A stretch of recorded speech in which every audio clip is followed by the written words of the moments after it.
The topic of this webinar is quite limited. It's about the new user interface of the Windows Pet software. Okay, we created a new cool user interface, and we have noticed that some users find it hard to get used to. Although we have done some study and we believe it's a much easier interface, probably there's a little ramp up needed. In addition, I want to point all the new cool features that we added into that version. So without further delay, okay, Gadi? Yes. You please monitor the comments that people are adding to the call. And I'm going to move this to another screen.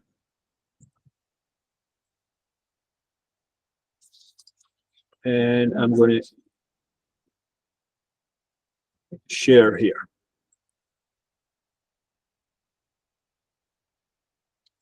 Okay, I hope everyone can see that.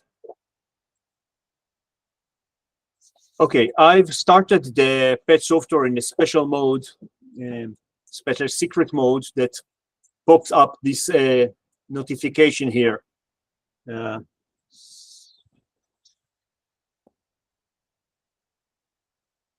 Just to show you that when the software starts, it's showing you going to the web, checking for new version, and giving you the notification. The first page is made of cards.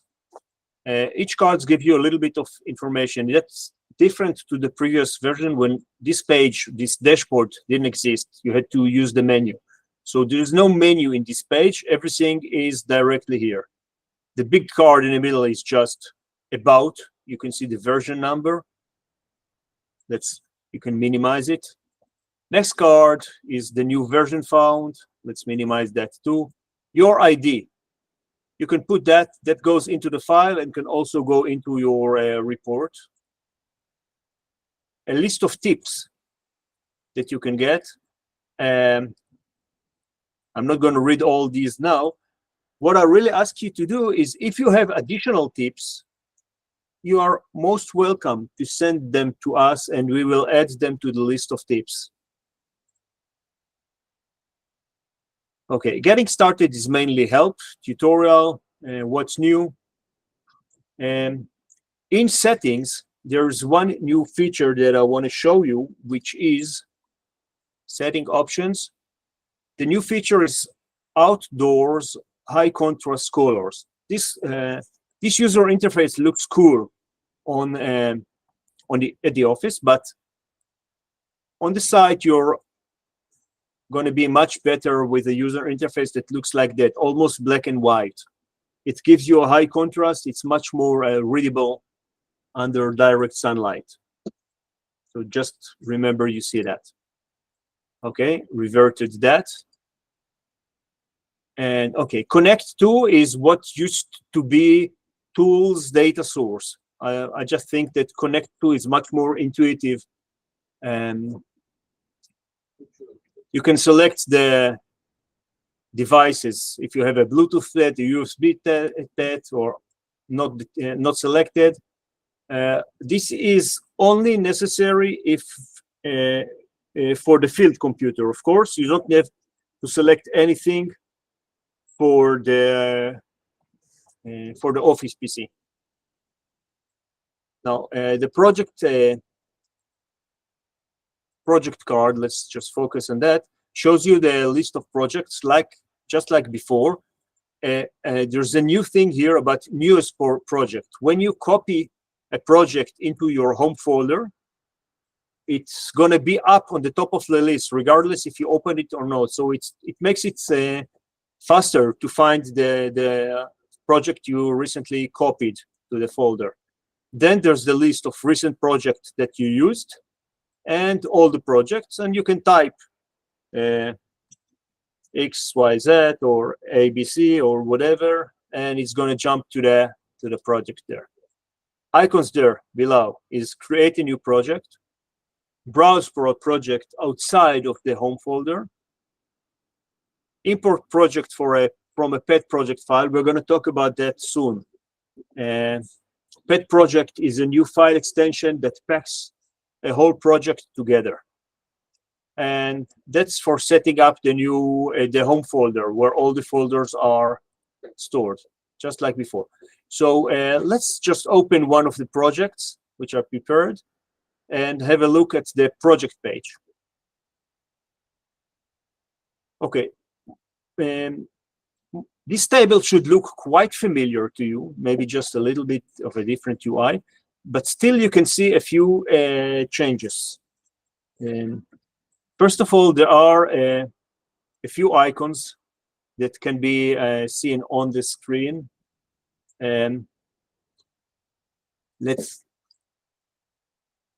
Okay. One of them is the light bulb showing you expert tips. Second one is the location. So that's expert tips, GPS location, and if there's a camera. GPS location can be will be there if you have tested the project with the Android pet, and GPS goes there automatically. And the photo icon goes if you took a photo of this file. Expert tips is going to be added automatically.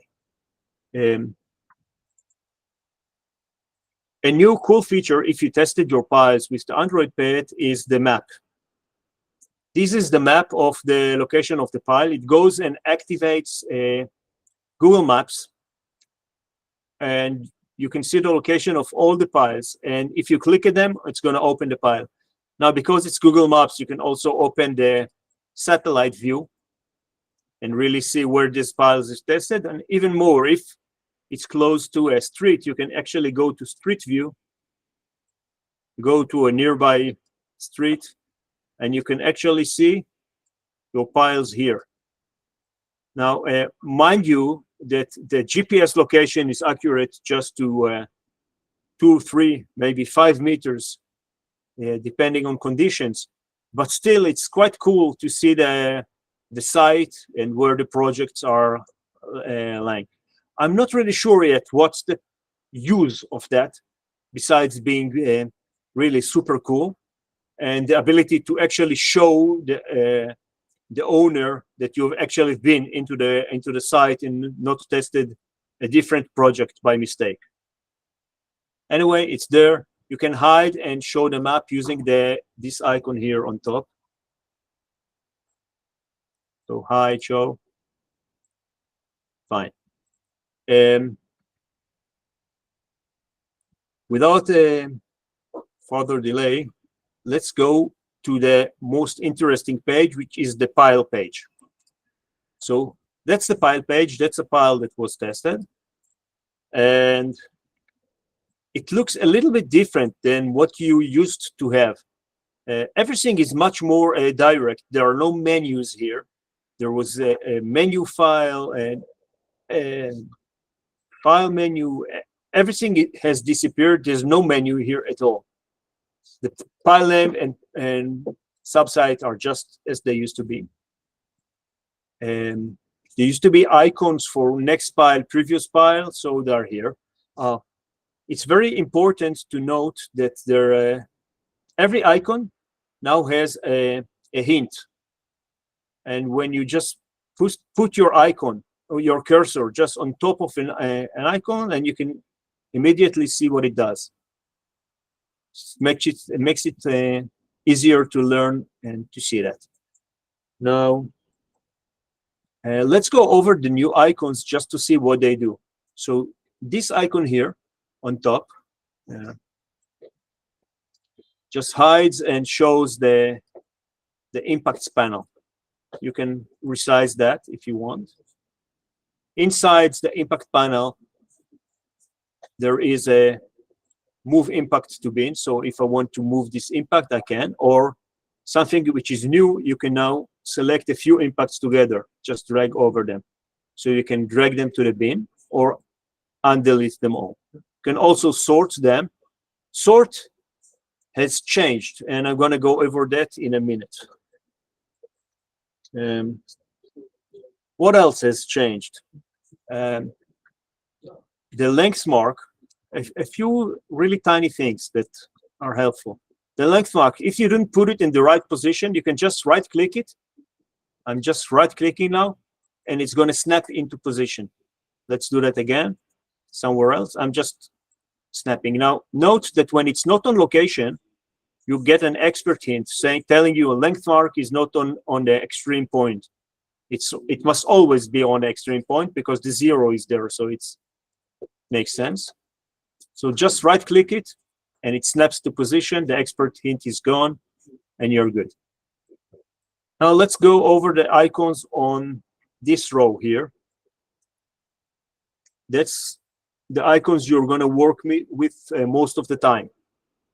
So left one is just save, nothing special about it. Next one is undo. Now, undo is a new feature, and it's super cool. Really, any change that I'm going to make to the file. Let's start. Okay, let's say I'm changing something. Okay, I'm changing the amplification, then the filter, then the sharp, changing the wave speed, blend length. Okay, I completely messed up this file. I've made 6 changes. I can undo them all one by one, just like you have in Word or any other documents. And here you go. So you don't have to remember what you messed up. You can just undo that. The same with deleting impacts. If I've deleted most of the impacts, I can just undo or restore all the impacts. So this undeletes all, or I can undo the impacts. So that's undo. Reset clears all the file, ready to be retested from scratch, or you can undo that. That's exit without changing. Now note that if I've made any change, this window is new. It used to be a simple pop-up. Now it's much more informative. Save and close, save it, close without saving, etc. Now, that used to be a view stacked impact. So now it's a toggle button, which you can toggle on off. It's not a new feature. It's just much more accessible. Same with the FFT curve. It was view FFT curve, and now it's here. Just click on and off.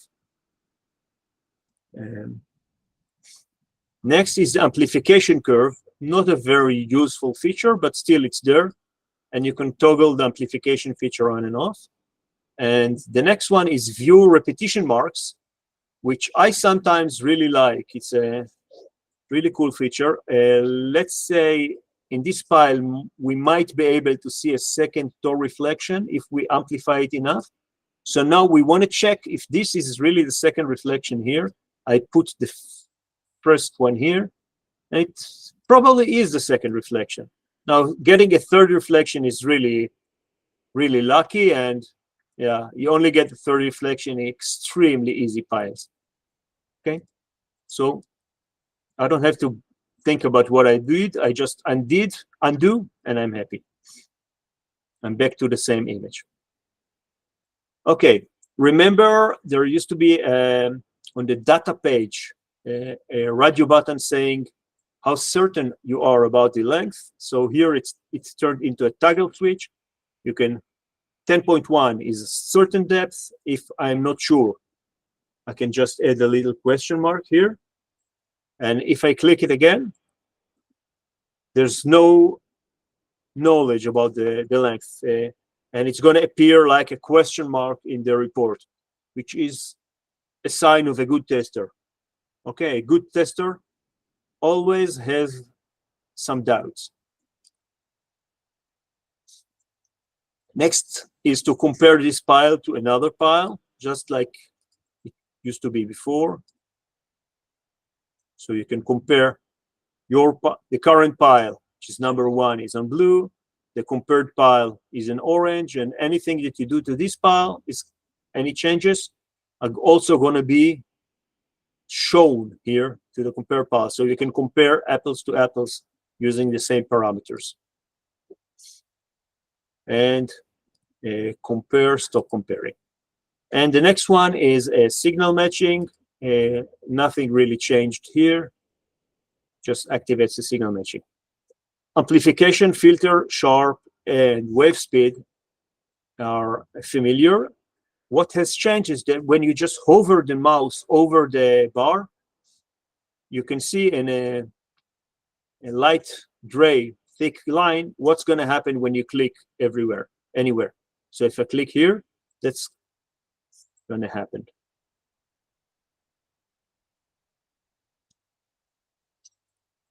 Okay, so it just gives you a small preview before you actually do the action. And then there used to be a small A button next to amplification, which indicated auto amplification. And that's just what this icon is now going to do.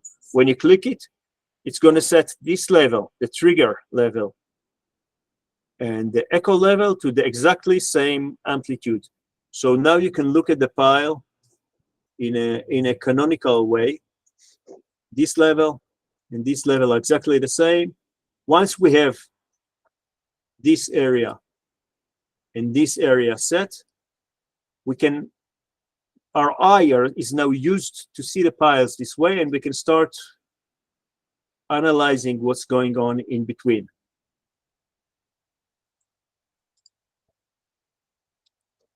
Okay, what's next? Next to the amplification is a new icon, which is called attenuation, amplification calculator. You need to plug in the wave speed, the planned length of the pile, the diameter of the pile. Let's say this pile was 1 meter.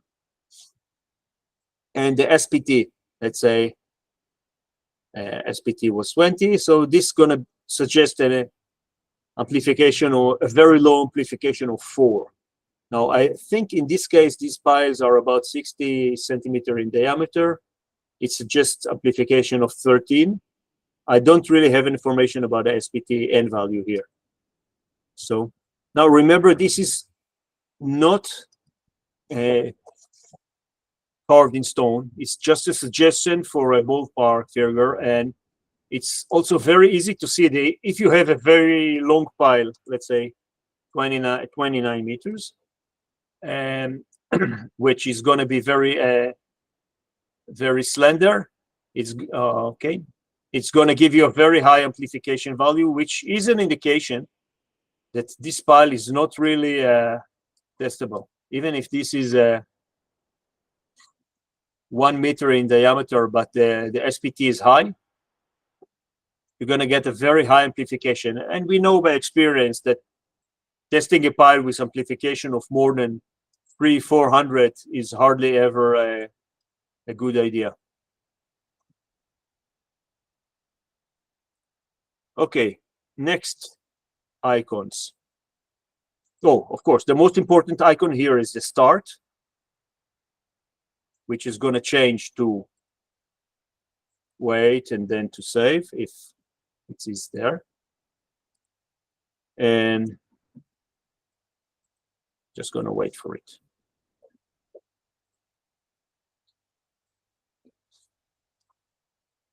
Okay, now show or take a photo. That's going to activate your camera if you're using this on site. That's going to show you the GPS location. Again, if it was saved with Android. That's a feature that used to be in the data tab. Export, it did not change much. File information is just a new user interface with a little bit more information, gives you information about the pile, how many impacts, location, lat long, and the accuracy of the location, 3.79 meters, and available photo. You can also add the information about the diameter of the pile. Okay, now I saved the file, specifically saved the file with um,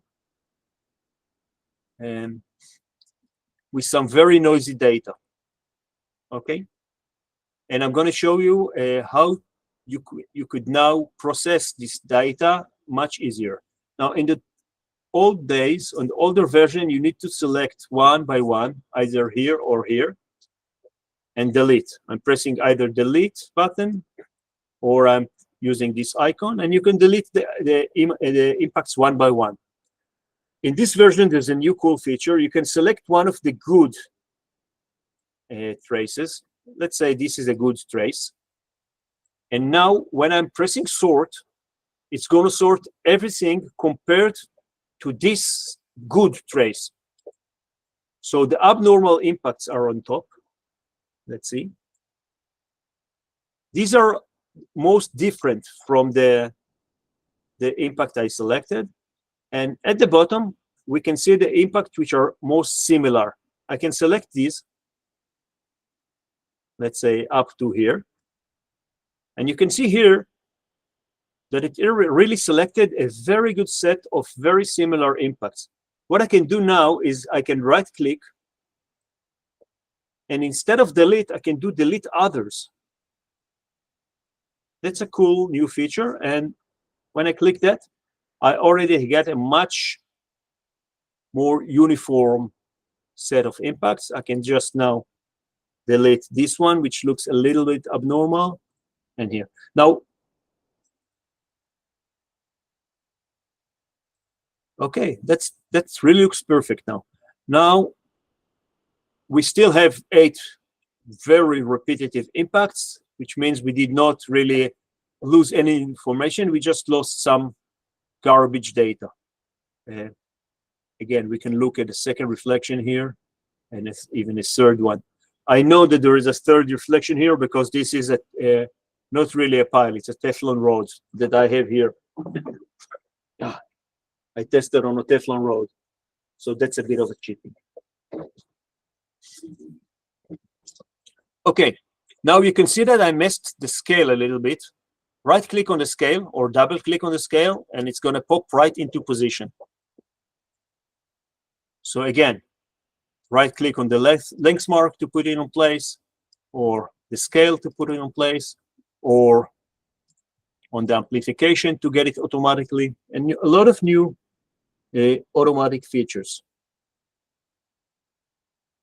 Okay, I'm just going through my list to see that I did not forget anything. No. Okay, now let's talk about sharing. And I think we did a nice job here by allowing you to get all the project packed in a special format. Now, when you do the sharing from the Android app, you get a file which is with the extension pet project. We can do it here too. We click share. We can add some some information for anyone that we want to share it. I can tell him, okay, no file number 6 or whatever. I can include or not include the photos and share. Sharing opened a new in the project folder. It created a new file called Telmont. That's the name of the project. .pet project. Now I'm going to close the pet app.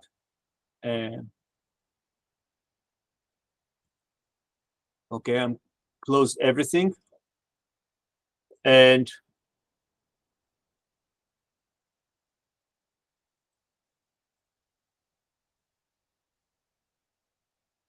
now when I get this file, I can send it by mail or I can by WhatsApp or whatever. But when I click it, the file is associated with the pet application, just like doc files are associated with Word, or PDF files are associated with Adobe Acrobat, or Excel files are associated with Excel. So I just double click this file, and it opens the pet application. It already tells me that this project exists. Of course it does, because I shared it with myself. And it asks me if I want to share, if I want to import all the files or just the new ones. So in this case, I'm going to tell him to import new files only. And here you go. Very easy, simple way to move projects around, because all your project is now packed into just one file. Now, mind you that this file is actually a zip file, just with a different extension. If I go into Windows and I will rename the file to zip, Windows gonna complain. But anyway, I did it. Oh, sorry, this cannot happen when the application is running. So, okay. So I renamed it. Now it's a zip file. And if I'll open the zip, I can actually see the project packed there. But I still think that using the pet project extension is much more convenient. Again, you got this file by email or by WhatsApp, just click it. It's going to open the pet, import all the files, create a new project for you, and everything. Very easy and very convenient way to move projects around.